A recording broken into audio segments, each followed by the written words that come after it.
વરસી રહેલા ભારે વરસાદને કારણે વાહન વ્યવહાર પ્રભાવિત થતા અનેક એસટી બસો અટકી ગઈ હતી અને મોટી સંખ્યામાં મુસાફરો ધાંગધ્રા એસટી બસ સ્ટેશન ખાતે ફસાઈ ગયા હતા। આવી વિકટ પરિસ્થિતિમાં માનવ સેવા એ જ પ્રભુ સેવાના પવિત્ર સંદેશને જીવંત બનાવવા પંચશીલ એજ્યુકેશન એન્ડ ચેરિટેબલ ટ્રસ્ટ દ્વારા ફસાયેલા મુસાફરો માટે નિઃશુલ્ક ભોજનની સેવા યોજી માનવતાનું ઉત્તમ ઉદાહરણ પૂરું પાડવામાં આવ્યું હતું।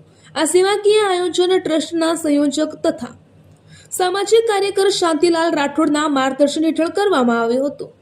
ટ્રસ્ટના કાર્યકરો તેમજ સ્થાનિક સેવાભાવી નાગરિકોના સહયોગથી આ સમગ્ર આયોજન સફળતાપૂર્વક પાર પાડવામાં આવ્યું હતું। વરસાદ વચ્ચે મુશ્કેલીમાં મુકાયેલા મુસાફરોને સમયસર ભોજન મળી રહે તે માટે કાર્યકરોએ નિષ્ઠાપૂર્વક સેવા આપી હતી, જેના કારણે મોટી સંખ્યામાં મુસાફરોએ આ સેવાકીય કાર્યનો લાભ લીધો હતો। આ પ્રસંગે પૂર્વ પ્રમુખ કુલદીપસિંહ ઝાલા, મહેબૂબભાઈ જુણેજા, હાજી સાહેબ દાઉદભાઈ મોવર, હુસેનભાઈ મંડલી, નગરસેવક સૈયદ ઇમ્તિયાઝ, પૂર્વ સભ્ય અનિશાબેન ચૌહાણ તથા આરબ ઇમ્તિયાઝભાઈ સહિત ધાંગધ્રાના અનેક સેવાભાવી અને રાજકીય આગેવાનો ઉપસ્થિત રહ્યા હતા। ઉપસ્થિત મહાનુભાવોએ પંચશીલ એજ્યુકેશન એન્ડ ચેરિટેબલ ટ્રસ્ટની આ સેવાભાવી પહેલને હૃદયપૂર્વક બિરદાવી હતી। તેમણે જણાવ્યું હતું કે કુદરતી આપત્તિ, વરસાદ કે અન્ય કોઈ પણ મુશ્કેલીના સમયમાં સમાજે એકબીજાના સહયોગ માટે આગળ આવવું જોઈએ, એ જ સાચી માનવતા છે।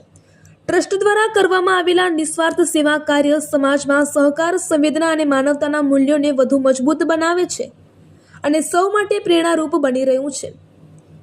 રિપોર્ટર ક્રાઇમ ન્યૂઝ મહેશ સોની, ધાંગધ્રા, સુરેન્દ્રનગર।